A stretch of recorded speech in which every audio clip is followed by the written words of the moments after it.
উপস্থিতি দেখে ক্যামেরায় লজ্জা না পায়। আবার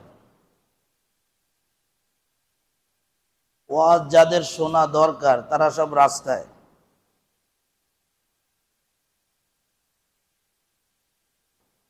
এই পাশে কিছু তলিবুল এলেম আর এই পাশে কিছু বুড়া মানুষ। তলিবুল এলেম হেফজোখানার, ওরা এতটা শৃঙ্খলার ভিতরে চলে, সেনাবাহিনী তো দূরের কথা, এদেশের প্রাইম মিনিস্টারও অত নিয়মের ভিতরে চলে না। অগমিলাদুন্নবী প্রত্যেক দিন 24 ঘন্টা, বুঝেন নাই?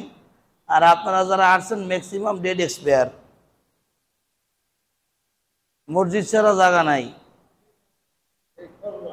এদেশের মানুষ আপনাদেরকে অবসর করে দিয়েছে, চাকরির বয়স নাই, ব্যবসা করতে গেলে লেনদেন মনে থাকে না, হাঁটতে চলতে এখন যৌবনকালের কথা মনে পড়ে, কখন কি করেছি, ঠিক কিনা?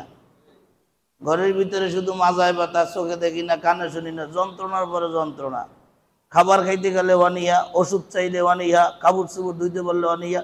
দুধ এত অনীহার দরকার নাই, মসজিদে যেই পড়ে থাকে। মাঝখানে যাদেরকে কাজে লাগবে, রসুলের আদর্শ ছাড়া যারা জালেম হয়ে যাচ্ছে, সেই যুব সমাজ যাদের ওয়াজ শোনা একদম ফরজ, তারা কিন্তু সব রাস্তায়। কথা বলেন ঠিক কিনা? আজকে সিরাতুন নবী শীর্ষক আলোচনা সবচাইতে দুইটা শ্রেণীর বেশি জরুরি দরকার। এক নম্বর হলো ছোট্ট ছোট্ট এই যে তলিবুল এলেমের মতো বয়সী এলাকার ছোট্ট ছোট্ট সন্তানরা, ছেলে মেয়ে উভয় উপস্থিত থাকবে।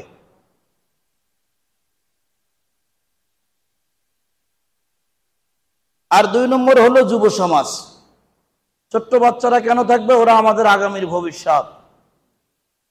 ওরা যদি এই পরিবেশ না পায়, না দেখে, তাহলে দিন শিখতে পারবে না, ঠিক না? আমি প্রায় সময় একটা কথা বলে থাকি, ভাইরা, আজকে এলাকার মানুষ মনে করছে, ধনীরা মনে করছে যে তো হুজুর গো কাজ, হুজুররা শুনুক। একটা আফসোসের বিষয়, আমাদের সন্তানরা যদি আমাদের কাছে কিছু চায়, যদি আমরা না দেই, হয়তো দুই একদিন কান্নাকাটি করে তার কান্না থেমে যাবে। আমরা একটু অনুতপ্ত হব যে আমার সন্তান চাইলো কিন্তু দিতে পারলাম না।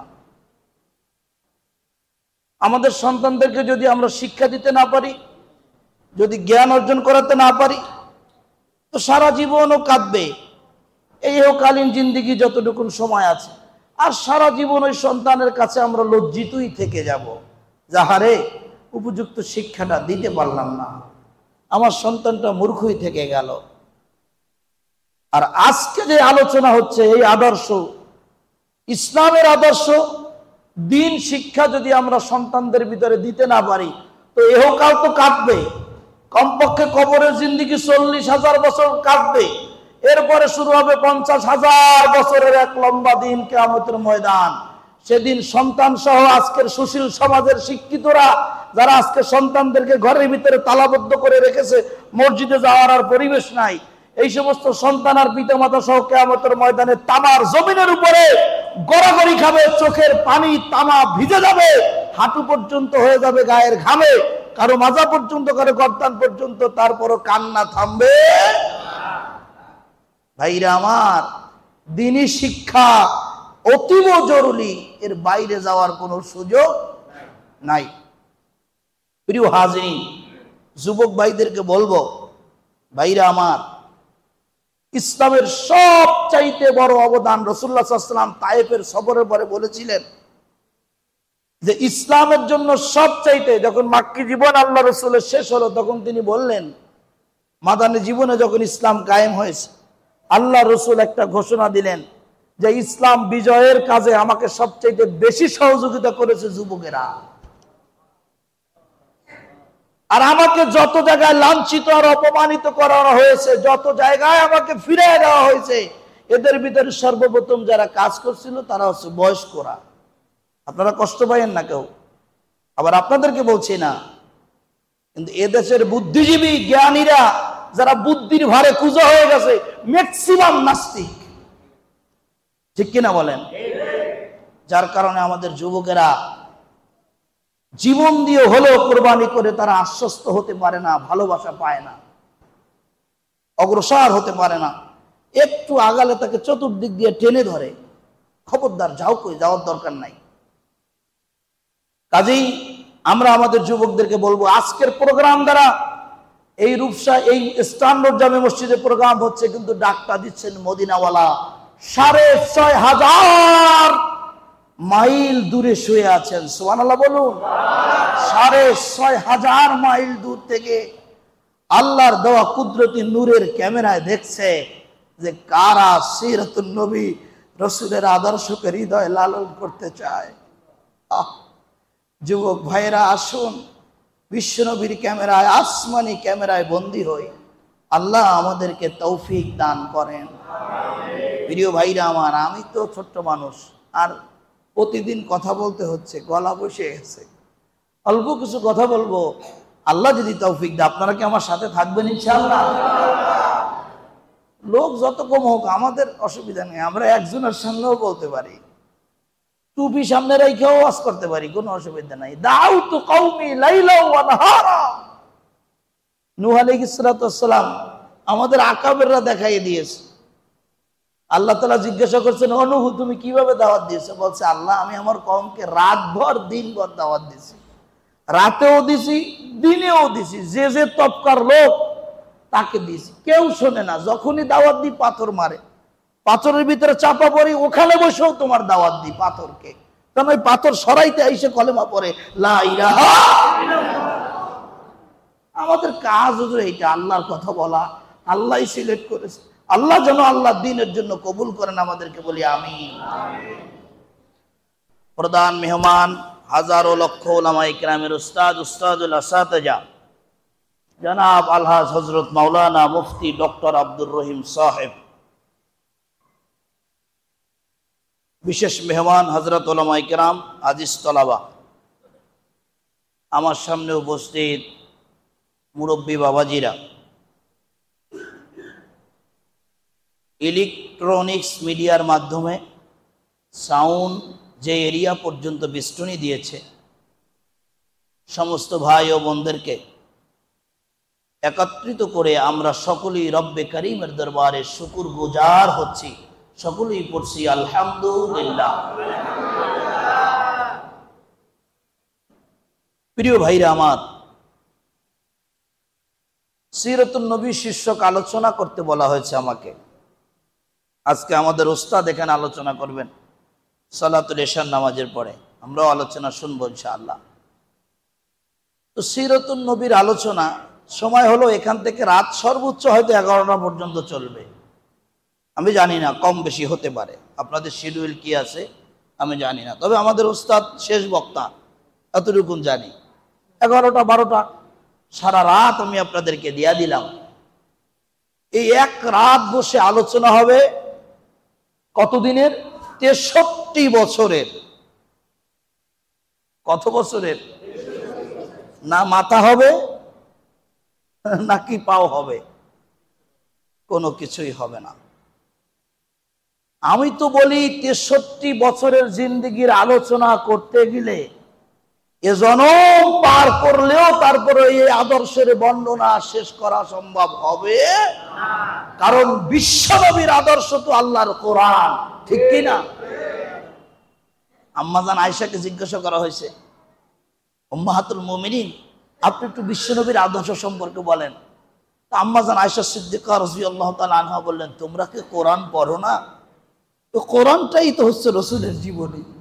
আল্লাহু আকবার, কোরআনই তো আল্লাহ রাসূলের জীবনী, এর থেকে আর কি বেশি ওয়াজ তোমাদেরকে আমি করব?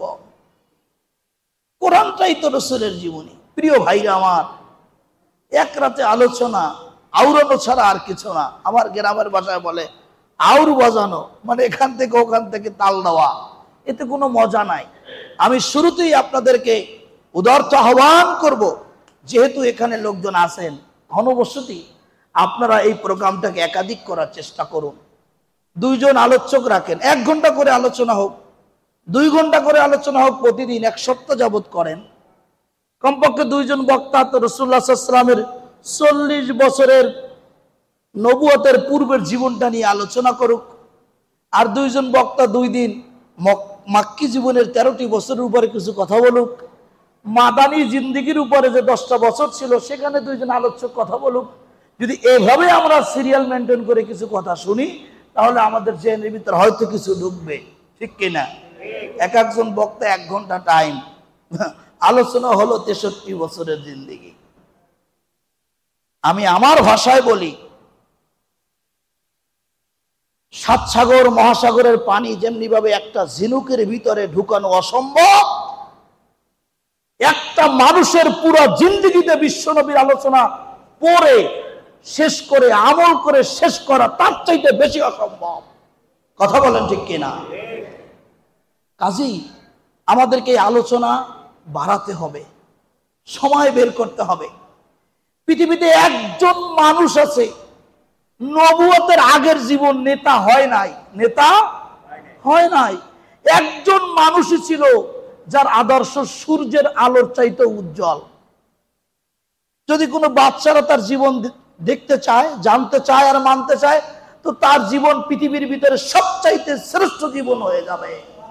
যদি কোনো যুবক বিশ্বনবী সাল্লাল্লাহু আলাইহি সাল্লামের যৌবনের আদর্শ দেখতে চায়, রসুল হন নাই, নবী হন নাই, তো রাসূলুল্লাহ সাল্লাল্লাহু আলাইহি ওয়াসাল্লাম নবুয়ত প্রাপ্ত হওয়ার আগেই তার যৌবনকালে শিক্ষা নিতে চায়, আর যদি ওই শিক্ষা নিয়ে ওর উপর আমল করতে পারে, তো বর্তমান সময় পৃথিবীর ভিতরে ওই যুবকই সবচাইতে শ্রেষ্ঠত্ব অর্জন করবে।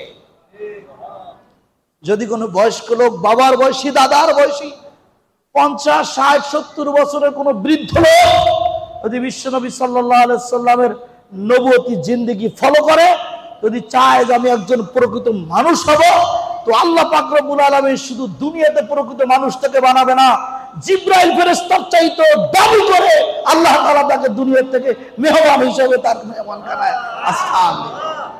মেরে ভাই ও দোস্ত, তো কাজী রাসূলুল্লাহ সাল্লাল্লাহু আলাইহি ওয়াসাল্লাম একমাত্র ব্যক্তি আছে নেতা হওয়ার আগেও যে আদর্শ, নেতা হওয়ার পরেও সেই একই আদর্শ। আমরা কাদেরকে মানি?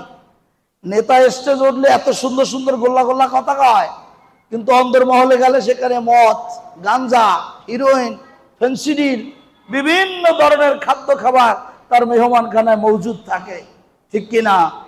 এই জন্য রাসূলুল্লাহ সাল্লাল্লাহু আলাইহি ওয়াসাল্লাম বলছে, দেখো আয়েশা, আমার রাতের আমলও বলে দাও, দিনের আমল সম্পর্কে মানুষকে জানায় দাও। আমাদের নেতারা পারবে এরকম? আমাদের নেতারা পারবে? কোন নেতার পিছনে দৌড়াও? পৃথিবীতে একজন নেতা বললে বের করে দাও, সে বলতে পারবে যে আমার গোপন অজ মানুষের সামনে করো আর প্রকাশ্যের অজ মানুষের সামনে করো। প্রত্যেকটা নেতার আদর্শ এইটাই, আমার গোপনের চরিত্র মানুষের সামনে তুলে ধরো। প্রিয় বন্ধুগণ আমার, তো কাজেই আমাদের একমাত্র মাকসাদ, একমাত্র মার্কাজ, একমাত্র মাকাম হলো মদিনা। কোথায়? ওই মদিনা ওয়ালার দিকেই আমাদেরকে ফিরে যেতে হবে। প্রিয় বন্ধুগণ আমার, আলোচনা করতে বলা হয়েছে বিশ্বনবীর জীবনী। আল্লাহ রসুল তো এমন সময় দুনিয়াতে আসছে যে যুগটাকে বলা হয় আইয়ামে জাহিলিয়া। আইয়ামে জাহিলিয়া আমি আমার ছোট্ট গবেষণা দিয়ে, ছোট্ট লেখাপড়া থেকে আমি পেয়েছি, এতটুকুন আমার জেনের ভিতরে এসেছে। পৃথিবীতে একজন নেতাই ছিল যিনি নেতা হননি, নেতা হওয়ার আগেই তিনি দুনিয়াতে আগমন করেছেন, আর তার আগমন উপলক্ষে দুনিয়ার সমস্ত অন্ধকারের বাতিগুলা সব নিভে গিয়েছিল। সুবহানাল্লাহ বলুন। এরকম সুসংবাদ কোন নেতার সময় আসেনি, কোন নবীর সময়ে পাওয়া যায়নি। নবী এবং রাসূলগণ আগমন করেছেন, অন্ধকার তো অন্ধকারই চলছে। রাসূলুল্লাহ সাল্লাল্লাহু আলাইহি সাল্লাম যখন দুনিয়ার ভিতরে আসলেন, সেই দিনটা ছিল আদম আলাইহিস সালাতু ওয়াস সালাম থেকে 6103 বছর পরে রবিউল আউয়াল মাসের 12 তারিখ সোমবার 27শে সেপ্টেম্বর সুবহে সাদেকের সময় 570 খ্রিস্টাব্দে বিশ্বনবী সাল্লাল্লাহু আলাইহি সাল্লাম দুনিয়ার বুকে আগমন করেছেন। সুবহানাল্লাহ বলুন। বিশ্বনবী সাল্লাল্লাহু আলাইহি সাল্লামের সম্মানিতা আম্মাজান তিনি বললেন যে আমার মুহাম্মদ সাল্লাল্লাহু যখন দুনিয়াতে আগমন করেছে, আমি দেখলাম আসমানের তারকাগুলি একদম আমার মাথার কাছে চলে এসেছে। মনে হচ্ছে যেন তারা আসমান থেকে ছিটকে জমিনে পড়ে যাবে। আল্লাহু আকবার। পারস্যের রাজ প্রাসাদের 12টা চুঙ্গা ছিল, যে তাদের গর্বে, তাদের অহংকারের চূড়া বলা হতো। তারা পুরো দুনিয়া তাদের নোংরামি দিয়ে তারা শাসন করবে। বিশ্বনবী সাল্লাল্লাহু আলাইহি সাল্লাম দুনিয়ার মুখ দেখলেন, আল্লাহর কুদরতে 12 থেকে 14টা চূড়া ভেঙে এমনিতে চৌচির হয়ে জমিনে ধসে গেল। সুবহানাল্লাহ বলে। আমাদের পবিত্র স্থান, আমাদের বড় আশা আকাঙ্ক্ষার জায়গা বাইতুল্লাহ শরীফ, কাবা শরীফ। কত মানুষ দেখার জন্য সারা জীবন কাঁদে, আল্লাহ তোমার ঘরে যদি একটা বার একটু প্রকাশ্যে গিয়া একটু হাজিরা দিতে পারতাম, ওই গিলাপটা ধরতে পারতাম, একটু চুমা খাইতে পারতাম। এমন আফসোস আছেন আপনাদের মনের ভিতরে? ওই পবিত্র জায়গায় ওর ভিতরে 360টা মূর্তি রেখে প্রতিদিন তারা পূজা করত।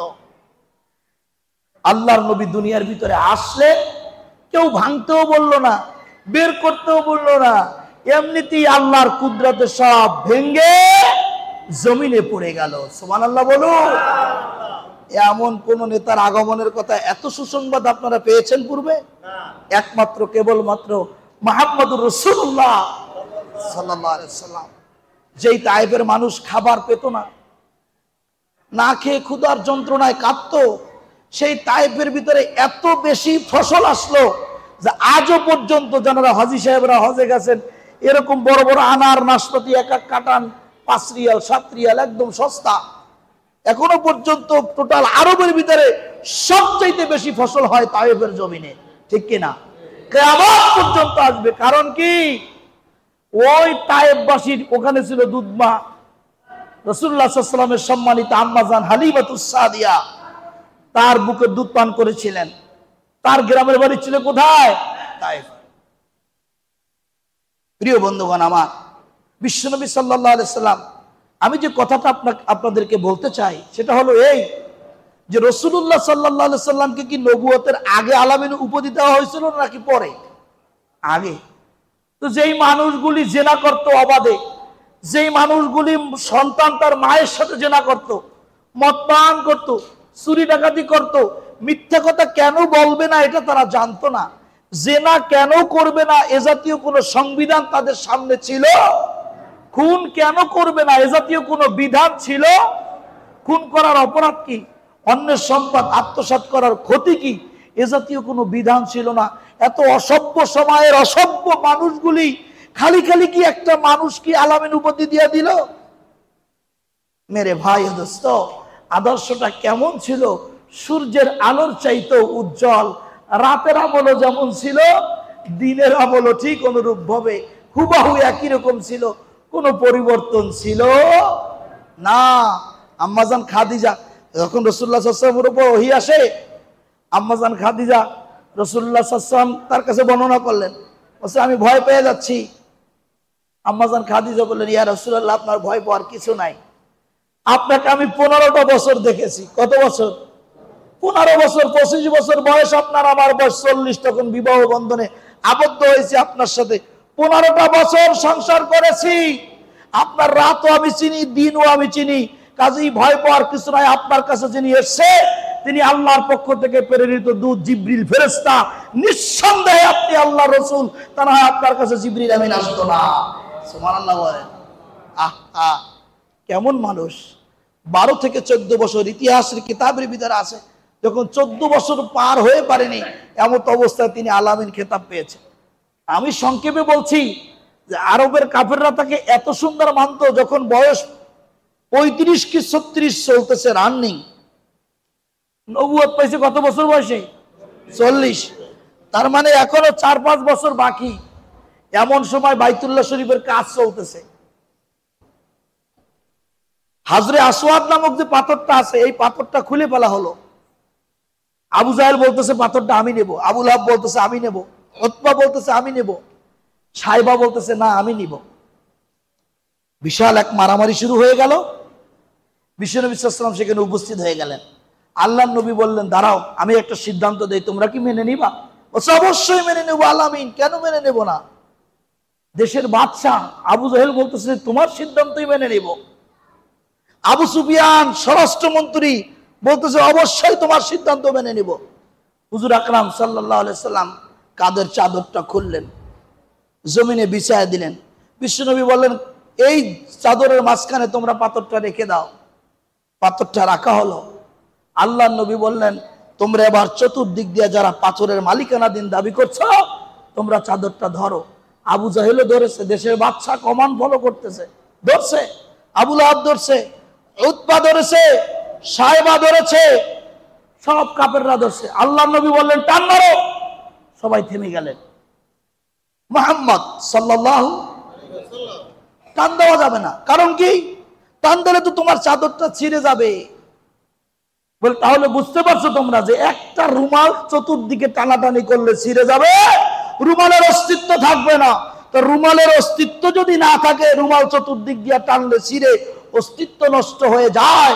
রুমালের মাঝখানে যে অবস্থান করছে পাথর, সবাই যদি মালিকানাধীন দাবি করো, তাহলে বিশাল হট্টগোল হবে, পাথর ভেঙ্গে চৌচির করা হবে, পাথরের অস্তিত্ব নষ্ট হওয়া ছাড়া আর কোনো উপকার হবে।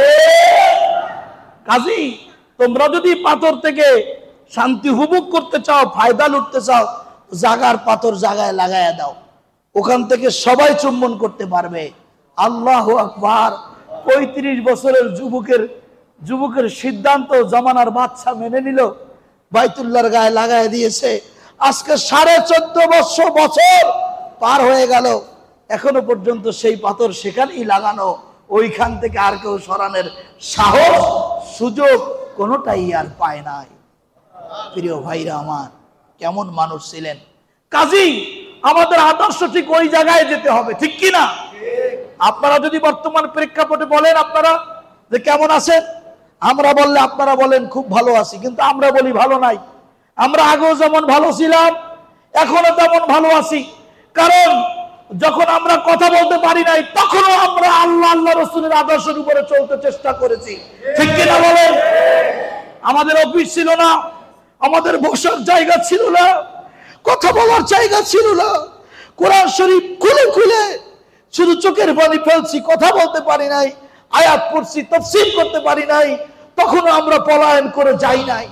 সারা পৃথিবীতে নাম সুনাম সুখ্যাতি অর্জন করেছিল বাতিল বেঈমানেরা। 1 মাস হলো না এদেশের 56,000 বর্গ মাইলের ভিতর থেকে নাম নিশানা সীমানা সব তুলে সাত হয়ে গিয়েছে।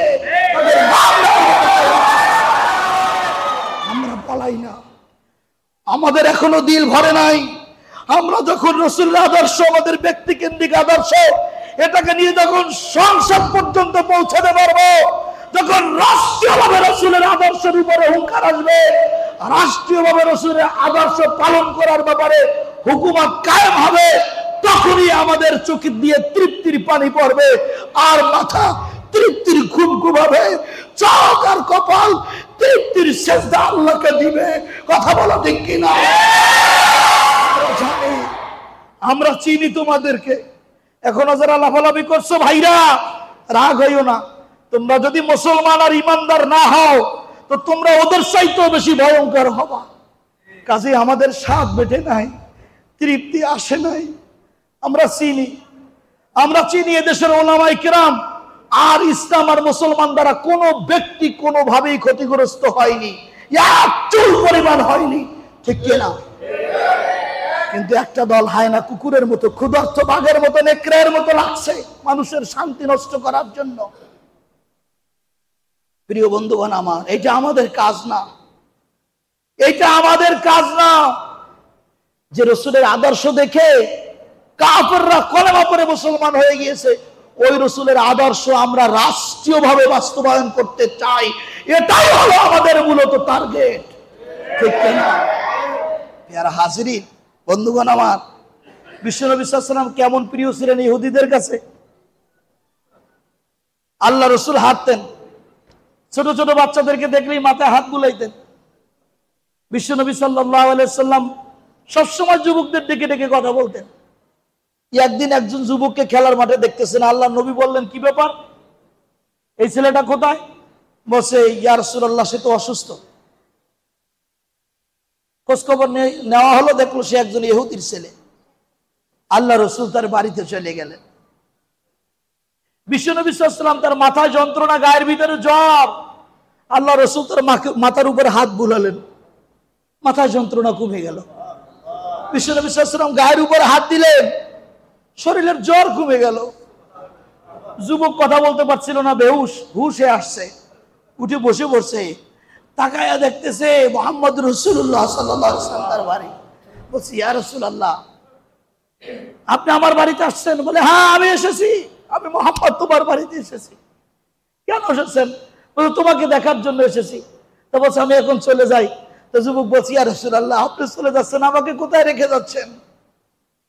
ইয়া রাসূলুল্লাহ, আপনি চলে যাচ্ছেন, আমাকে কোথায় রেখে যাচ্ছেন?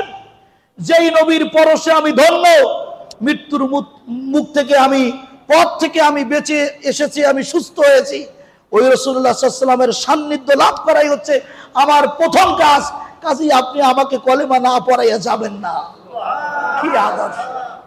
আল্লাহ রসুলের সাথে একটা ইহুদির সাথে গ্যাঞ্জাম হলো। রাসূলুল্লাহ সাল্লাল্লাহু আলাইহি ওয়াসাল্লাম তার কাছ থেকে কিছু টাকা নিলেন, কর্জে হাসানা। বিশ্বনবী সাল্লাল্লাহু আলাইহি ওয়াসাল্লাম দিয়ে দিছে। ইহুদি একদিন হঠাৎ করে বলতেছে যে, আপনি আমার টাকা দেন নাই।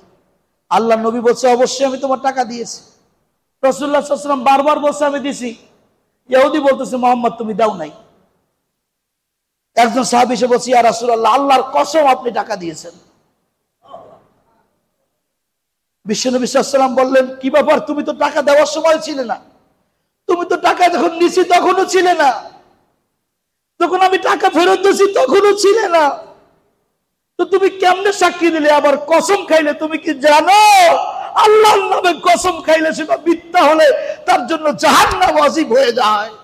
স্ট্যান্ডার্ডের ভাইরা, আহা! ইহুদি দাঁড়াইছে, সাহাবী বলছে, ইয়া রাসূলুল্লাহ, জীবনে কোনোদিন জান্নাত দেখি নাই, জাহান্নাম দেখি নাই, কবরের শাস্তি দেখি নাই, আযাব দেখি নাই, আল্লাহ দেখি নাই, কিয়ামত দেখি নাই, মৃত্যু দেখি নাই। এতগুলি কথা আপনি বলেছেন আর বিশ্বাস করে কলেমা পড়ে মুসলমান হয়ে গেছি। এত কথা বিশ্বাস করতে পারছি, সামান্য কয়টা টাকা আপনি রাসূল বলছেন দিয়ে দিছি, আর সেই কথা বিশ্বাস করব না, হইতেই পারে না। আপনি রাসূল বলেছেন এ টাকা লা শাক্কা ফিহা, কোনো সন্দেহ নাই, নিশ্চয়ই আপনি টাকা পরিশোধ করে দিয়েছেন। আল্লাহ, এটা হলো রাসূলের আদর্শ। মানুষগুলো কি এমনি এমনিতেই অদেখা জিনিসের উপর ঈমান আনলো? দেখা জিনিসগুলি বাদ দিয়ে দিল, এমনি এমনি রাসূলের উপর ঈমান আনলো? এই সমস্ত আদর্শ তো রাসূলকে, এই সমস্ত আদর্শ রাসূলের, এগুলি তো মানুষকে কলেমা পড়তে বাধ্য করেছে, ঠিক কিনা বলুন? প্রিয় ভাইরা আমার, আল্লাহ রাসূল যখনই এলাকার লোকেরা আলামিন উপাধি দিয়েছে, দেশের বাদশা পর্যন্ত তাকে তার সিদ্ধান্ত মেনে নিতে প্রস্তুত হয়েছে, আল্লাহ পাক রব্বুল আলামিন বললেন, এখন হুকুমত কায়েম করতে হবে। এখন আমাদের জয় জয় গান, হুজুররা এক হইতে হবে, হুজুররা এক হইতে হবে, হুজুরদের সাথে আমরা আসি। আল্লাহ বললেন, ওয়া মুহাম্মদ সাল্লাল্লাহু, তোমাকে কি আসলে আলামিন বলে নাকি তোমার থেকে শুধু ফায়দাই লোটে? এটা দেখার সময় এখন। এখন আর তুমি খালি থাকলে হবে না, তোমাকে নবুয়ত গ্রহণ করতে হবে। ইয়ার হাজিরিন, কারা আমাদেরকে উস্কাইয়া দিচ্ছেন আর কারা ভালোবাসেন, সামনে প্রমাণিত করার জন্য সময় আসতেছে, ঠিক কিনা বলেন? সামনে প্রমাণ হবে। আল্লাহ রাসূল দেখলেন মক্কা, তার বাইরে তো কোনো লোক নাই। আল্লাহ পাক রব্বুল আলামিন তার উপর ওহী নাযিল করলেন। বিশ্বনবী সাল্লাল্লাহু আলাইহি ওয়াসাল্লাম একদিন পর্বতের উপরে ডাকলেন সবাইকে, এলান করা হলো। আলামিন ডেকেছে, সমস্ত কাফেররা, নারী পুরুষ উপস্থিত হয়ে গেছে। বিশ্বনবী সাল্লাল্লাহু আলাইহি ওয়াসাল্লাম বললেন, আমি যদি তোমাদেরকে এলান করি, এই পাহাড়ের পাদদেশে একদল শত্রু বাহিনী অপেক্ষা করতেছে, যা তোমাদেরকে সমূলে ধ্বংস করে দেবে, তোমরা কি বিশ্বাস করো? মক্কার কাফেররা বলল, অবশ্যই তোমার কথা বিশ্বাস করি। বলছে, তাহলে শোনো, আমি তোমাদেরকে আজকে একটা দাওয়াত দিচ্ছি, তোমরা পড়ো লা ইলাহা ইল্লাল্লাহ মুহাম্মাদুর। যদি তোমরা এই কলেমার উপরে না ওঠো, ঈমান আর ইসলামকে যদি গ্রহণ না করো, এর চাইতে ভয়ঙ্কর শাস্তি অপেক্ষা করছে, আর তা হচ্ছে আল্লাহর জাহান্নাম। সবাই বললো, মুহাম্মদ সাল্লাল্লাহু আলাইহি ওয়াসাল্লাম পাগল হয়ে গেছে, এতদিন যা ছিল তা আর নাই। কি হয়ে গেছে? পাগল হয়ে গেছে। নিত্য নূতন কথা আসে, প্রতিদিন প্রতিনিয়ত বিশ্বনবী সাল্লাল্লাহু আলাইহি সাল্লামের উপরে ওহী নাযিল হয়ে যায়। আর প্রতিদিন বাইতুল্লাহর সামনে ওহী তেলাওয়াত করে নামাজের মাধ্যমে। আল্লাহ নবী তেলাওয়াত করতেছে, গোপনে দাওয়াত চলছে। মক্কার কাফিরেরা বিশ্ব নবী সাল্লাল্লাহু আলাইহি সাল্লামকে অপমান অপদস্থ করা শুরু করে দিল। আল্লাহর নবী যখন রুকুতে যায়, পিঠের উপরে বড় পাথরের চাপা দিয়ে দেয়, আবার সিজদায় চলে যায়।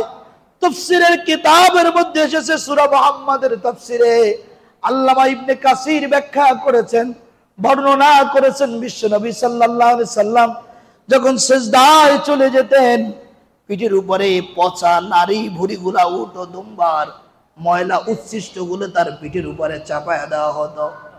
প্রিয় ভাইরা আমার, ঘন্টার পরে ঘন্টা সিজদারিত অবস্থায় কাঁদতেন, মাথা জাগাতে পারতেন না।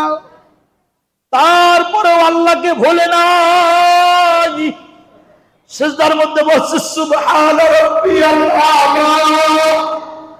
আল্লাহ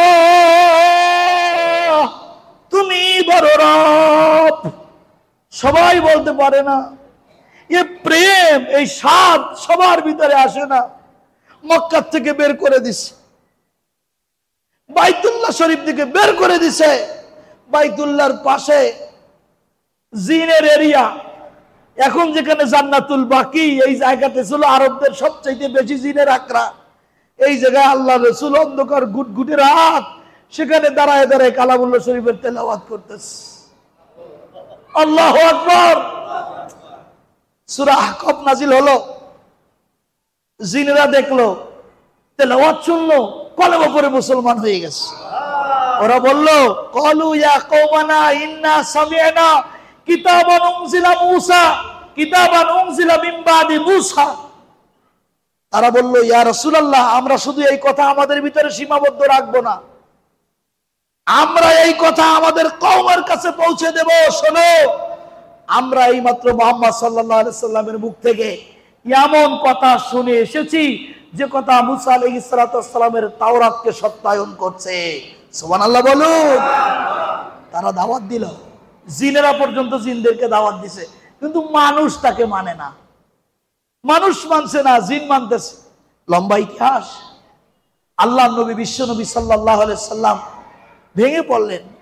কিছু লোক বাড়ছে, নিত্য নূতন কথা, ষড়যন্ত্রের কথা আপনারা অনেক ওয়াজ শুনেছেন। ওমর ইবনুল খাত্তাব একটা যুবকদের টিম তৈরি করলেন। মুহাম্মদ সাল্লাল্লাহু আলাইহি ওয়াসাল্লাম নিত্য নূতন কথাগুলি কোথায় পায়? একদিন ওমর ইবনুল খাত্তাব রাদিয়াল্লাহু তাআলা আনহু তিনি নিজে একা একা চলে গেলেন হুজুর আকরাম সাল্লাল্লাহু আলাইহি ওয়াসাল্লামের বাড়িতে, একা একা। আপনারা শুনেছেন আবু জাহেল, আবু লাহাব, উতবা, সাইবা 4 কাফের গিয়েছিল, কিন্তু এই ওয়াজটা এখনো শোনেন নাই অনেকেই হয়তো।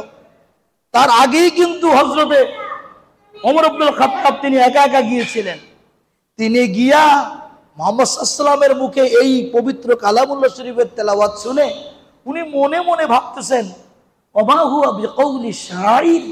মনে মনে বলতেছেন, এই যে কথাগুলো মুহাম্মদ তেলাওয়াত করে, এটা কি কোনো কবির শের কিনা, কোনো কবির কথা কিনা? নিজে নিজে বলতেছে মনে মনে।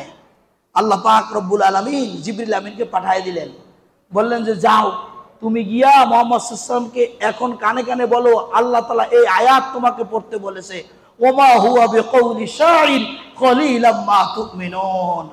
আল্লাহ নবী নামাজের ভিতরে বললেন, ওমা হুয়া বিকাউলি শাইর, এটা কোনো কবির শের না।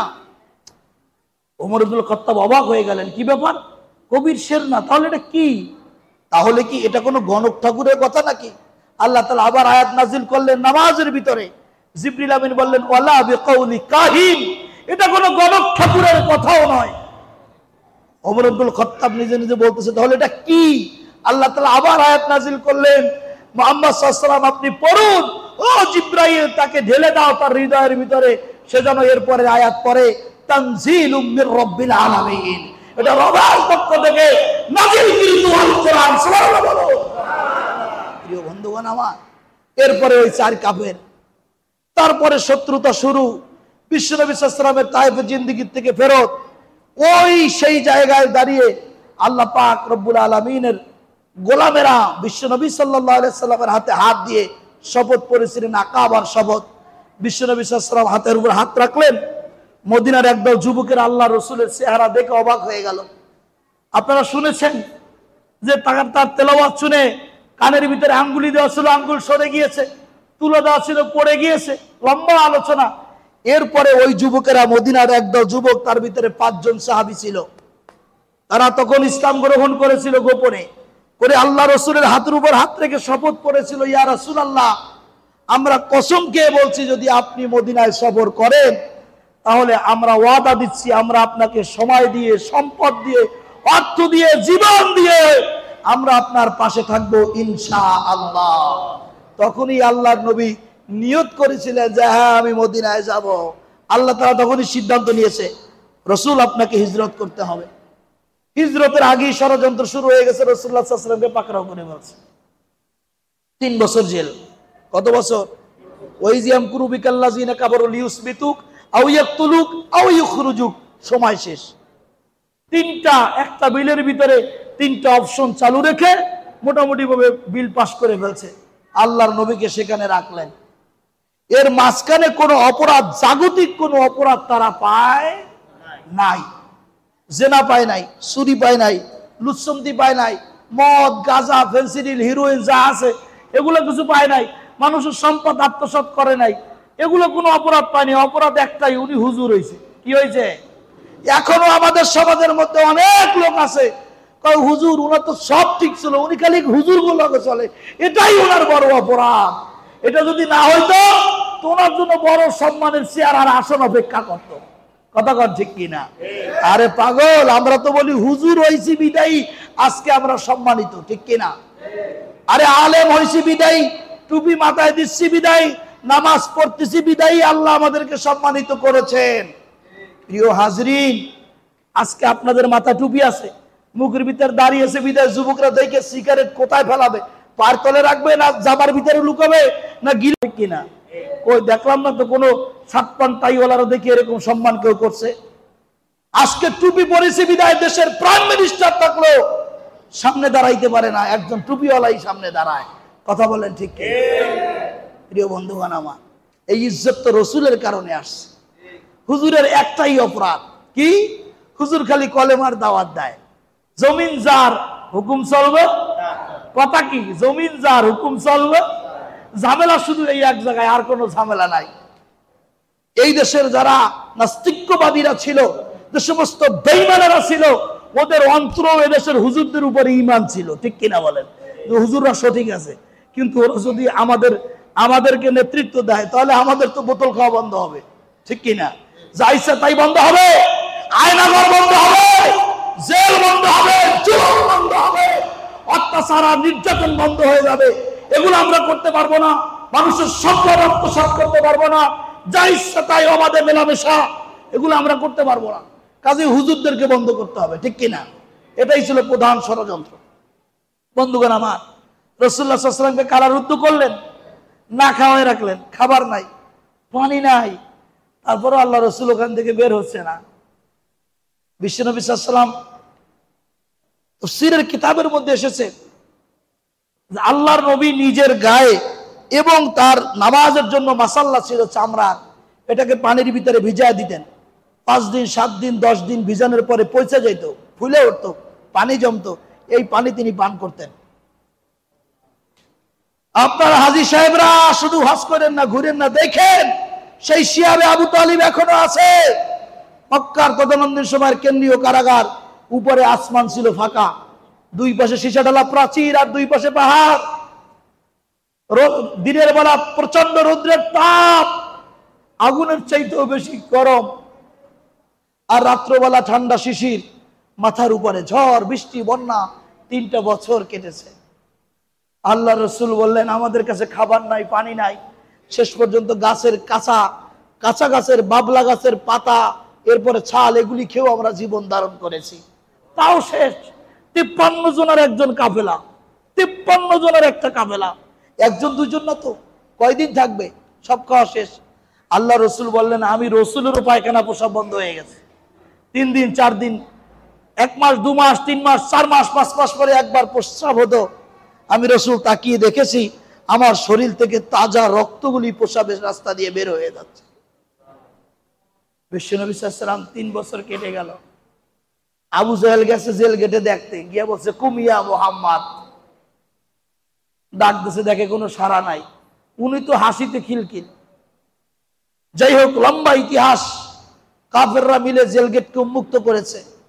বিশ্বনবী সাল্লাল্লাহু আলাইহি ওয়াসাল্লামের কাছে গেছে, আল্লাহ রসুলকে ডাক দিছে। কাফেররা যতবার ডাক দিছেন, বিশ্বনবী বলেছেন প্রত্যেকটা ডাক আমি রসুল নিজে শুনেছি, কিন্তু ওর ডাকের সাড়া দেওয়ার মতো শক্তি আমার শরীরে ছিল না। আল্লাহ রসুল জমিনে পড়ে গেলেন, পাথরের সাথে মিশে গেলেন। একজন মানুষও মরে নাই, একজন মানুষও মরে নাই। 3 দিন সমস্ত কাফেররা জেলখানার ভিতরে অবস্থান করলেন, আল্লাহ রসুলকে মেহমানদারি করালেন। 3 দিন পরে বিশ্বনবী সাল্লাল্লাহু আলাইহি ওয়াসাল্লাম একটু বাক শক্তি ফিরে পাইলেন। আল্লাহ রসুল বললেন, তোমরা আমাকে একটু তোমাদের কাঁধে ভর করে একটু জাগ্রত করো, আমাকে একটু দাঁড়া করাও। আল্লাহ রসুলকে ধরে জাগ্রত করা হলো। বিশ্বনবী বললেন, আমাকে একটু বাইতুল্লাহর সামনে নিয়ে যাও, আমার পায়ের নিচে একটা পাথর দিয়ে দাও, আমি একটু জাতির উদ্দেশ্যে আমার জীবনের শেষ একটা খুতবা দিতে চাই। প্রিয় ভাইরা আমার, আল্লাহ রসুলকে বাইতুল্লাহর সামনে নিয়ে যাওয়া হলো, পায়ের নিচে পাথর দিয়েছে। বিশ্বনবী সাল্লাল্লাহু আলাইহি ওয়াসাল্লামকে জাগ্রত করে ধরলেন। আল্লাহ রসুল দাঁড়ায় বললেন, মক্কার লোকেরা, আমি কি তোমাদের উট ভেড়া বকরি দুম্বা কোনো কিছু পিটায় মেরেছিলাম? তোমাদের সম্পদ আত্মসাৎ করেছিলাম? তোমাদের কারোর সাথে জেনা করেছিলাম? সবাই এক বাক্যে না। কাফেররা সব লাজবাব, মাথা উলিয়ে দিছে। আল্লাহ নবী বললেন, এত নির্যাতন করার পরেও তোমরা যখন তোমাদের নিজেদের ভুলটা বুঝতে পেরেছো, আমি আল্লাহর পক্ষ থেকে, আল্লাহ রসুল হয়ে বলছি, আমিও আমার পক্ষ থেকে, আল্লাহর পক্ষ থেকে এক সিদ্ধান্ত তোমাদেরকে জানায় দিব, আমি আজ আর কোনো প্রতিশোধ তোমাদের নিব না। তোমরা যেহেতু তোমাদের ভুল বুঝতে পেরেছো, আমিও তোমাদেরকে একেবারে সাধারণ ক্ষমা ঘোষণা করে দিলাম। এটাই হচ্ছে আল্লাহ রসুল, এই হচ্ছে রসুলের আদর্শ। এক দলে জোট বেঁধে কলেমা পড়ে মুসলমান হতে থাকলো কাফেরেরা। বিশ্বনবী বললেন, আমার নবুয়তের জিন্দেগিতে এত বেশি মুসলমান আর কোনোদিন হয় নাই, যেদিন আমি ওই কারাগার থেকে মুক্তি পাইলাম। এরপরে ভাষণ দেওয়ার পরে যখন মুসলমান হয়েছিল মানুষ সারি সারিবদ্ধ ভাবে। প্যারা হাজিরি, আজকে মানুষ চিনতে হবে। 16টা বছর স্টিম রোলার কাদের উপরে চলছিল। বাড়ি নাই, ঘর নাই, অফিস নাই, ব্যবসা নাই, টাকা নাই। যুবক যুবক ছেলেদেরকে ইনজেকশন দিয়ে পঙ্গু করে দেওয়া হয়েছে, যুবতী কন্যাদেরকে ধর্ষণ করা হয়েছে, সম্পদগুলি আত্মসাৎ করা হয়েছে। মানুষদেরকে খালি খালি নির্দোষ মানুষগুলোকে ফাঁসি দিয়া, ইনজেকশন দিয়া, হত্যা করে জবাই দিয়ে তাদেরকে হত্যা করা হয়েছে। এত নির্যাতনের শিকার হওয়ার পরেও 16 বছর পরে একটা ঘোষণা আসলো। ভাবলাম এখন মনে হয় প্রতিশোধ নেওয়ার সময় এসেছে, কিন্তু তা আসলো না। কেন্দ্রীয় ঘোষণা হলো যে বিলকুল মাফ করে দিতে হবে, কোনো আওয়াজ করা যাবে না, প্রতিশোধ দেওয়া যাবে না। এরপরও তোমরা গালি দাও, এরপরও তোমরা হিংসাত্মক মনোভাব নিয়ে চলছো, এরপরও সমালোচনা করো, এরপরও যদি মানুষ না চিনো, আমরা এটাই বলবো, হয়তো আল্লাহ তাআলা তোমাদেরকে মানুষ চেনার থেকে, দল চেনার থেকে, ইসলাম চেনার থেকে, আল্লাহর পক্ষ থেকে হয়তো তোমাদেরকে আল্লাহ নিজেই বঞ্চিত করে দিয়েছে। এছাড়া আর মনে হয় কিছু না। কথা বলেন ঠিক কিনা? প্রিয় বন্ধুগণ আমার, আমি যতই চিল্লাই, যতক্ষণ পর্যন্ত আমরা রসুলের আদর্শ দিয়ে নিজের পায়ের পাতা থেকে মাথার তালু পর্যন্ত সাজাতে না পারবো, ততক্ষণ পর্যন্ত আমি যতই মুসলমান মুসলমান আর ইসলাম দাবি করি, এগুলি ফালতু, এগুলা মিথ্যা ছাড়া আর কিছুই না। তার হাজরিন, আপনারা যারা হুজুর না, খালি একটু টুপি মাথায় দিয়েছেন, আমি আপনাদের কাছে জানতে চাই, এই টুপিটা মাথায় দেওয়ার কারণে আপনারা স্ব সমাজে আসলে কি সম্মানিত হয়েছেন নাকি অপমানিত হয়েছেন? যাদের দাড়ি ছিল না, দাড়ি রাখাতে কি সম্মানিত হয়েছেন না অপমানিত হয়েছেন? যাদের গায়ে পাঞ্জাবি ছিল না, পাঞ্জাবি পরার পরে কি সম্মানিত হয়েছেন না অপমানিত হয়েছেন? সম্মানিত হয়েছেন। তার মানে বোঝা গেল প্রত্যেকটা জিনিস মানার ভিতরেই সম্মান রয়েছে, ঠিক কিনা বলো? বিশ্বনবীর মেসওয়াক জিন্দা আছে, হয়তো আমি করি না, আমার এক ভাই করে। বিশ্বনবীর দাড়ি সমাজে জিন্দা আছে, হয়তো আমার নাই, আমার এক ভাইয়ের আছে। বিশ্বনবীর টুপি আমার মাথায় জিন্দা নাই, হয়তো আমার এক ভাইয়ের মাথায় জিন্দা আছে। বিশ্বনবীর গায়ে দেওয়া পাঞ্জাবি আমার গায়ে না থাকতে পারে, কিন্তু সমাজের শত শত ভাইয়ের গায়ে আছে। ঠিক কিনা বলেন? বিশ্বনবীর একটা কঠিন সুন্নাত, বড় আদর্শের একটা সুন্নাত, বড় মহাব্বতের একটা সুন্নাত। রাষ্ট্রীয়ভাবে আল্লাহর কালামের বাক্য প্রচার হবে, রাষ্ট্র ক্ষমতা স্তর থাকবে, মানুষ এক একটা সুন্নাত মেনে ব্যক্তি কেন্দ্রিক সম্মানিত হয়েছে। আর আল্লাহ রসুল বলেছে যদি কেউ রাষ্ট্রীয়ভাবে আমার এই সুন্নাতকে বাস্তবায়ন করে তো শুধু ওই ব্যক্তিরা না, ওই সমাজ না, আল্লাহ তাআলা ওই রাষ্ট্রকে এত সম্মানিত করবে, সারা পৃথিবীর সমস্ত বাতিল বেঈমানেরা ওই দেশ আর ওই দেশের শাসক আর মানুষদেরকে আদর্শের মডেল হিসেবে গ্রহণ করবে। কথা বলো কিনা? ভাইরা আমার, আজকে আফগানের দিকে তাকান। আফগানের মানুষগুলো সব তালেবান ছিল। আফগানের মাটি ছালা দিলেই স্বর্ণের খনি বেরোচ্ছে, হীরার খনি বেরোচ্ছে, ময়না ওরে কি বলে, বিভিন্ন দামি দামি পাথরের খনি বেরোচ্ছে। আহা, এই আফগান স্বাধীন হওয়ার আগে এই মাটি ছিল না? কত সৈন্যরা খুঁজলো, কই কেউ তো এই দামি জিনিস পাইলো না। এই ইজ্জত কার পক্ষ থেকে আসে? আল্লাহর পক্ষ থেকে আসে। আর এদিক ওদিক দৌড়াইয়েন না, বহুত দৌড়াইছে, আর দৌড়াইয়েন না। কেবলমাত্র একজন নেতাই আছে, একজন নেতাই আছে, চোখ বুঝে তার উপর ঈমান আনা যায়। কথা বলেন ঠিক কিনা?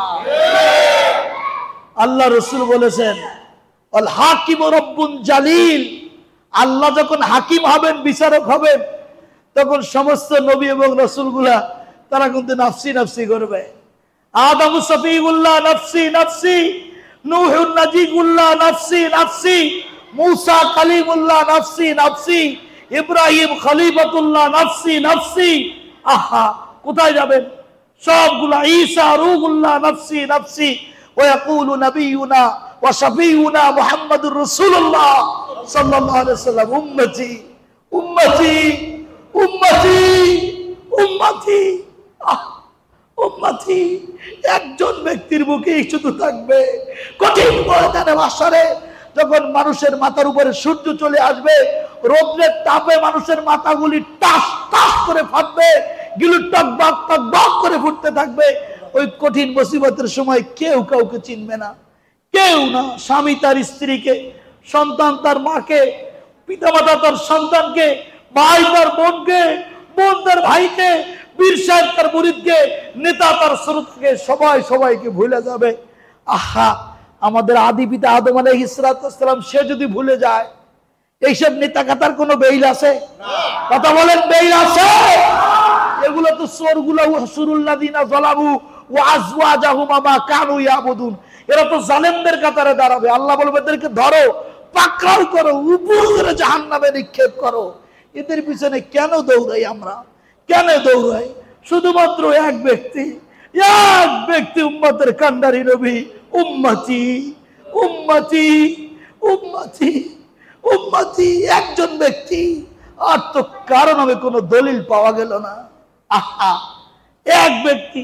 এই এক ব্যক্তির আদর্শ সারা পৃথিবীর 1,00,000 মনীষী লেখে তার জীবন আদর্শকে শুধু সংরক্ষণ করেছেন।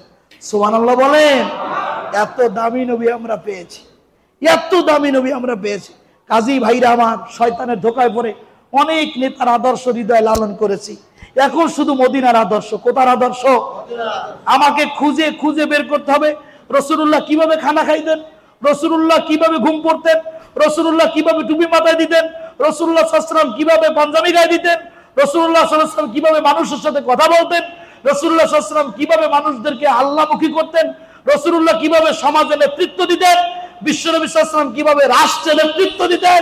এই প্রত্যেকটা জায়গাকে খুঁজে খুঁজে বের করে করে করে করে আমাদেরকে ওই জায়গায় আসতে হবে। ঠিক কিনা বলুন?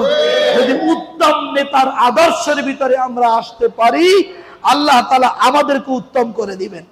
তা না হয় অন্য কোনো পথ আর পদ্ধতির ভিতরে সুখ নাই, শান্তি নাই, কিছুই নাই। পেয়ারা হাজরিন, আমি সারাদিন চিল্লাইলাম, আর আপনারা যদি এটাকে গুরুত্ব সহকারে না নেন, কোনো কাজে আসবে না। অল্প কথাই অনেক কিছু সম্ভব যদি মানার নিয়তে মানুষ শুনে। ঠিক কিনা? আমি প্রায় সময় একটা উদাহরণ দিয়ে থাকি যে একজন স্যার ক্লাস করাচ্ছে, 1 মিনিট 2 মিনিট 3 মিনিট এরকম করতে করতে 40 মিনিট ক্লাস করাচ্ছে। একজন ছাত্র জানালার ফাঁকা দিয়ে বাহিরে তাকায় আছে। স্যারের 40 মিনিট ক্লাস চলছে, আর ছাত্রর বাইরে দেখাও চলছে। স্যার এদিকে কিতাব পড়াচ্ছে, বই পড়াচ্ছে, তার লেকচার দিচ্ছে, আর ছাত্র সে বাহিরের কাহিনী দেখতেছে। সে তাকায় দেখতেছে দূর থেকে একটা ইঁদুর দৌড়ে আসছে, পিছন দিক দিয়া এই ইঁদুরটাকে একটা বিড়াল ধাওয়া করছে। দৌড়িয়ে পালানোর কোনো জায়গা পাচ্ছে না, শেষ পর্যন্ত একটা জমির আইল্যান্ড পেয়েছে, খোঁচা শুরু করছে। কতটুকুন খুঁজে আবার নিজের বডিটা ঢুকায়, দেখে কতটুকুন ঢুকেছে, আবার বের হয়, আবার ঢুকে, আবার বের হয়, আবার খুঁজে, খুঁজতে খুঁজতে খুঁজতে খুঁজতে 40 মিনিটের ক্লাস শেষ। ইঁদুরও গর্তের ভিতরে ঢুকছে, ঢুকতে ঢুকতে দেখে যে ওনার কেবল মাত্র বডিটা ঢুকছে, লেজ এখনো ঢুকে নাই। কি ঢুকছে? আপনারা কি আমার দিকে আসেন, আমার সাথে আছেন, আমার কথা শুনতেছেন? দেখতেছে এখনো লেজ ঢুকে নাই। স্যারের তো ক্লাস শেষ। স্যার বলতেছো আব্দুর রহিম, স্যার তো খেয়াল করছে এতক্ষণ বাইরে তাকানো, যা পড়াইছে তা কি তোমার মাথায় কিছু ঢুকেছে? আব্দুর রহিম বলছে স্যার মাথা তো ঢুকছে, এখনো লেজ ঢুকে পারে নাই। কি বলছে? মাথা ঢুকছে, এখনো লেজ ঢুকে পারে নাই। স্যার বলছে আমার এই লেকচার দিয়েও কোনো লাভ হয় নাই। আব্দুর রহিম করছে আমিও যে ওইদিকে তাকাই রয়েছি, ও তো কোনো ফায়দা হয় নাই। ইন্দুরু করছে আমি যে 40 মিনিট পিছিয়ে গুতাইলাম, আমার এত কোনো ফায়দা হয় নাই, কারণ পিছনটা বিড়াল চলে আসছে। ফায়দা তখনই হতো, ইঁদুর তখনই ফায়দা পাইতো যদি নাকি এই সময়ের মধ্যে বিড়াল আসতে আসতে লেজ সহ বডিটাকে গর্তের ভিতরে ঢুকাইতে পারতো। কথা বলেন ঠিক কিনা? ছাত্র তখনই উপকৃত হইতো যখন ওই গল্পটা পরিপূর্ণভাবে দেখতে পারতো যে আমি যে সিনারিটা দেখতেছি, ইঁদুরটা ঠিক তার লেজ সহ অঙ্গ প্রত্যঙ্গ সহ গর্তের ভিতরে পালাইতে পারছে। স্যার তখনই উপকৃত হইতো যখন দেখতো আমি যা বলেছি 40 মিনিট একদম মন দিল স্থির করে আমার কথা, আমার বক্তব্য, আমার লেকচারই আমার স্টুডেন্ট সুন্দর করে শুনছিল। এটা যদি শুনতো তখন স্যার উপকৃত হয়ে যেত। ঠিক কিনা বলেন? ভাইরা আমার, আমরা কি করি? কেউ জামাত ইসলামী, কেউ তবলিগ, কেউ সরমনাই, কেউ আদ্রসি, কেউ ফুরপুরা, কেউ কায়েস সাহেবের মুরিদ, কেউ সারসিনার মুরিদ, এক একজন এক এক দরবারের মুরিদ। একটু খোঁজ নিয়ে দেখেন তো আমরা কি পারছি। ম্যাক্সিমাম জায়গায় খোঁজ নিলে দেখা যাবে মাথা ঢুকছে, এখনো লেজ ঢুকে পারে। আপনারা আপনাদের জিন্দেগি খোঁজ করুন, যেহেতু সময় শেষ। আমি দেখতেছি যে আমার মাথা ঢুকছে, লেজ ঢোকে নাই। কারণ সুন্নতি লেবাস গায়, মাথায় সুন্নতি টুপি আছে, মুখে সুন্নতি দাঁড়িয়ে আছে, তার মানে কি মাথা ঢুকে গেছে। ঠিক কিনা? কিন্তু এখন আমার ইমান মজবুত হয় নাই, তার মানে লেজ এখনো বাকি আছে। দুনিয়ার সুশীল সমাজেরা মনে মনে চিন্তা করে আমরা যা বুঝি হুজুররা তা বোঝে না। আমরা একটা টুপি মাথায় দিলি হুজুররা মনে করে কি যে ওরে আল্লাহ এত বড় ইমানদার, কিন্তু ওরা জানে না আমরা জানি যে তোমার মাথা ঢুকছে, এখনো লেজ ঢুকে পারে নাই। পরের অবৈধ সম্পদ আত্মসাৎ করে হজ করে এসে আলহাজ লাগাইছো। তোমার যে অবৈধ সম্পদ আত্মসাৎ করে হারামিও টাইটেল আছে, ওটা আমরা জানি, ওরা আমরা অজানা না। কাজী ভাইরা আমার, সবাই সবার জীবন তদন্ত করি, আত্মশুদ্ধি করি, আত্মসমালোচনা করি। এই সাইনবোর্ড বাদ দেন, হাফেজ, মাওলানা, মুফতি, এরপরে কি আলহাজ, এরপর অমুক তমুক দানবীর, এগুলি সব সাইনবোর্ড ছাড়া আর কিছু না। ঠিক কিনা? জীবনটা তখনই সার্থক হবে যখন নাকি আমি আমার লেজ সহ বডিটাকে জান্নাতের ভিতরে ঢুকাইতে পারবো। বুঝাইতে পারছি আপনাদেরকে ভাইরা আমার? আর এই লেজ সহ বডি তখনই জান্নাতে যাবে যখন আমি মুহাম্মদ সাল্লাল্লাহু আলাইহি সাল্লামের আদর্শের উপরে পরিপূর্ণভাবে ঢুকবো। উদখুলু ফিস-সিলমি কাফা, উদখুলু ফিস-সিলমি কাফা, লা ইলাহা ইল্লাল্লাহ ওয়া লা ইলাহা ইল্লাল্লাহ। এদিক ওদিক করা যাবে না, আংশিক করা যাবে না, পরিপূর্ণভাবে। আমার যেমনি ভাবে দাড়িটা হয়েছে রাসূলের সুন্নাত তরিকায়, পাঞ্জাবিটা হয়েছে যেমনি ভাবে সুন্নাত তরিকায়, ব্যবসাটা হইতে হবে সুন্নাত তরিকা। ঠিক কিনা বলেন? আহা, আমার যেমনি ভাবে দাড়িটা হয়েছে সুন্নাত তরিকায়, টুপিটা হয়েছে সুন্নাত তরিকায়, নামাজটা হবে রাসূলের দেখানো নামাজের মতো। ভাইরা আমার যেমনি ভাবে দাড়িটা হয়েছে রাসূলের তরিকায়, পাঞ্জাবিটা হয়েছে রাসূলের তরিকায়, বোটটাও হবে রাসূলের তরিকায়। ঠিক কিনা? উপার্জন হবে রাসূলের তরিকায়। যদি এরকম হইতে পারি তাহলেই না আমার জিন্দেগি কামিয়াব হবে। কারণ এই জিন্দেগির তো হিসাব আমাদেরকে দিতে হবে আল্লাহর কাছে, দেওয়া লাগবে না? অনেক কথা বলছি। রাসূলুল্লাহ সাল্লাল্লাহু আলাইহি ওয়াসাল্লাম বলেছেন মান আহাব্বা সুন্নতি ফাকাদ আহাব্বানি, যে আমার আদর্শকে লালন করলো সেজন্য আমি নবীকেই তার হৃদয়ের ভিতরে লালন করলো। আল্লাহু আকবার। ওমান আহাব্বানি, আর যে আমাকেই মহব্বত করবে, কানা মাইয়া ফিল জান্নাহ, সে তো আমার সাথেই জান্নাতে থাকবে। সুবহানাল্লাহ বলেন। আমরা কি রাসূলের সঙ্গে জান্নাতে থাকতে চাই? তাহলে সমস্ত আদর্শবাদ একটাই আদর্শ, সে আদর্শ কার? জোরে বলেন কার? বিশ্ব নবীর আদর্শ আমাদের হৃদয়ের ভিতরে লালন করতে হবে, ঠিক কিনা ভাই? আমরা কি একটা স্লোগান দিতে পারি? একটা কথা আমি একটু আপনাদেরকে বলবো, আমার নেতা তোমার নেতা। আপনারা একটু অন্তর থেকে নেতার নামটা বলবেন, আর মনে মনে শপথ করবেন, আল্লাহ তোমার নামে কসম খাইলাম এই নেতার সাথে আর কোনোদিন বেঈমানি করব না। পারবেন ইনশাআল্লাহ? কোন কোন ভাই পারবেন? আল্লাহকে হাত উঁচু করে দেখান। লিল্লাহি তাকবীর। আমার নেতা তোমার নেতা, আমার নেতা তোমার নেতা, আমার নেতা তোমার নেতা। আল্লাহ তুমি কবুল করো বলি আমি। মুসলমানের কোন আদর্শ, মুসলমানের কোন নেতা বাম আর রাম হতে পারে না, পারে না, পারে না, ঠিক কিনা? যে আদর্শ হৃদয় লালন করেছি, আমি এক বেনামাজির পিছনে চলি, আবার মসজিদের সামনের কাতারে দাঁড়াই, আমার লজ্জা লাগা উচিত। আমি সুদখোরের সাথে আমার বন্ধুত্ব, আমি জেনাকারীর সাথে আমার বন্ধুত্ব, ওদিক মসজিদের ইমাম সাহেব দেখলে সালাম দিই, সামনের কাতারে নামাজ পড়ি। আমি বেঈমান ছাড়া আর কিছু না। প্রত্যেক বছর আমি হজে চলে যাই, প্রত্যেক বছর আমি উমরায় চলে যাই। যেই রাসূলের জমানায় হজ হয়েছে ফরজ, সে করছে একবার, আর তুমি করো প্রত্যেকবার। আশেপাশের মানুষ সব না খাইয়ে মরে, পাইছো এসব মাসলা? আগে বুঝতে হবে যে এইটা আমি সুন্নাত তরিকায় করলাম, এদিকে ব্যবসা সব হারাম টাকা। কি সব হারাম টাকা? মানুষের কাছ থেকে লাখ লাখ টাকা আত্মসাৎ করে বাস উনি একটা সাইনবোর্ড লাগাইছে, কারণ লেখাপড়া যা কষ্ট, অত ঘোরার ডিম অত লেখা যায় না। হুজুররা দুটো 3 বছর কষ্ট করলে হাফেজ হয়ে যায়, লেখে হাফেজ। আর একটু কষ্ট করলে ওই যে মাওলানা। উনি তো সারা জীবন কষ্ট করছে বোতলের লগে, কি লেখবে কি? লেখবে কি? আমি চিন্তা করছি যে একটা সাইনবোর্ড আছে সহজে, যে কোনো কায়দায় এড়িয়ে ডাঙ্গাইয়ে যদি কোনো কায়দায় একটু যাইতে পারি, ওখানে দেখেন সাইনবোর্ড কিনে নিয়ে আসলাম, ঝামেলা কিনে। কি? আলহাস ইলিয়াসুর রহমান, আলহাস অমুক রহমান। আল্লাহু আকবার। ও ভাইরা, তুমি যদি একটা ইবাদত করলেই তোমার নামে সাইনবোর্ড লাগে, তুমি যদি একটা হজ করলেই আলহাজ হয়ে যাও একবার হজ করে এসে, তো তুমি যে এতদিন হারামি উপার্জন করছো, তাহলে এই হারামি টাইটেলটা মেলে না কেন তোমার? তোমার তো হওয়া উচিত ছিল হারামখোর আলহাস ইলিয়াসুর রহমান। কথা কান ঠিক কিনা? হারাম খাইছো 40 বছর, হজ করছো 40 দিন, ওই 40 বছরের টাইটেল তোমার গায়ে নাই। সাবধান, মাথা সহ লেজ ঢুকাইতে হবে। মাথা সহ কি ঢুকাইতে হবে? কথা বলেন।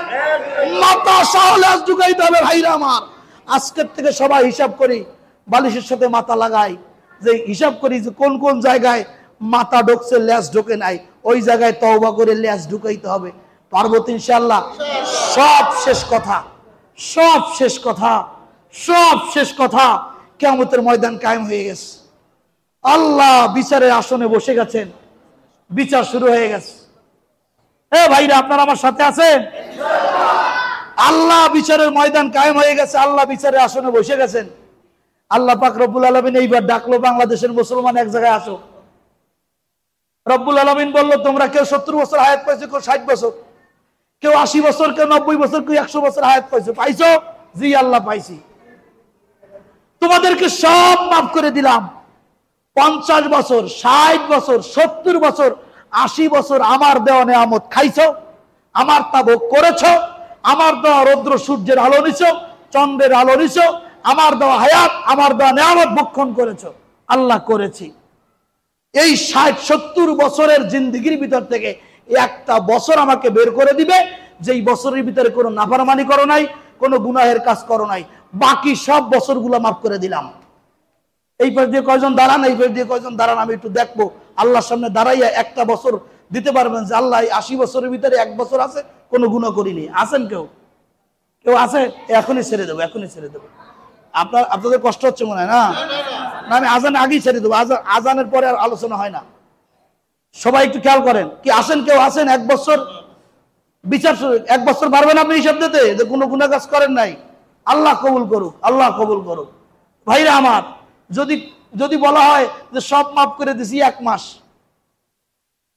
1 মাস হিসাব করে তোমরা দাও যে একটা মাসের ভিতরে একটা সেকেন্ড ছিল না যেই সেকেন্ডে আমার নাম তোমরা জপো নাই। এরকম 1 মাস আছে? আছে? 1 সপ্তাহ আছে? আছে? 2 যুগ প্রায় ইমাম, 2 যুগ প্রায় 2 যুগ পার হয়ে গেছে বললে হয়। মানুষের সামনে দাঁড়াই ইমামতি করি, সমাজের ভিতরে আমরা সবচেয়ে পুত পবিত্র। আমি ঘোষণা দিচ্ছি আমার জীবনে 1 ঘন্টা সময় নাই, 1 ঘন্টা নাই। আল্লাহর সামনে দাঁড়ায় বলবো, আল্লাহ 1 ঘন্টার ভিতরে একটা নিঃশ্বাস ছিল না যেই নিঃশ্বাসে তোমার নাম জপি নাই। এরকম 1 ঘন্টা আমার কাছে মজুদ নাই, আমার কাছে নাই। আপনাদের কাছে হয়তো বা থাকলেও থাকতে পারে। এখন আপনারা কি মনে করেন এই জিন্দেগির কি হিসাব হবে না? এই জিন্দেগির কি হিসাব হবে? তাহলে এখন কি আর আকাম কুকাম যারা করে তাদের সাথে থাকা যাবে? তাহলে নিজেরা করা যাবে? যাবে? কোন গুনার কাজ করা যাবে? যারা গুনাহ করে তাদের সাথে থাকা যাবে? এখন যতটুকু হায়াত বাকি আছে একটু বোনাস অনুতপ্ত হওয়ার। এখন শুধু চোখের পানি ফেলবো আর আল্লাহকে বলবো, আল্লাহ ক্ষমা করে দাও। বাকি জীবন আর শয়তানের সাথে ঐক্য নাই, শয়তানের সাথে থাকবো না, শয়তানের সাথে বন্ধুত্ব হবে না। এরকম করি আমরা তওবা করবো। পারবো ইনশাআল্লাহ? মাঝে মধ্যে একটু মসজিদে বেডিং ফেলাইয়েন, একটু বাসা থুইয়া আরামের বক্স কাট থুইয়া একটু ফ্লোরে শোন না ভাই, একটু আলাদা হন না। দেখবেন এই ঘুম আপনাকে কবরের কথা মনে পড়াই দেবে। আরে থাকি তো আলিশান বাড়ির ভিতরে, ও জায়গায় তো শয়তান থাকে, ওখানে তো আল্লাহর কথা মনে পড়ে না। একটু দিনই পরিবেশে আসি না ভাই, একটু সন্তান তুইয়া, স্ত্রী তুইয়া, ব্যবসা তুইয়া একটু আলাদা হই না, একটু আল্লাহকে চিনি, একটু আল্লাহকে গভীরভাবে সেজদা দিয়ে দেখেন, দেখবেন এই দুনিয়া কিচ্ছু না, এগুলো একদম ফালতু।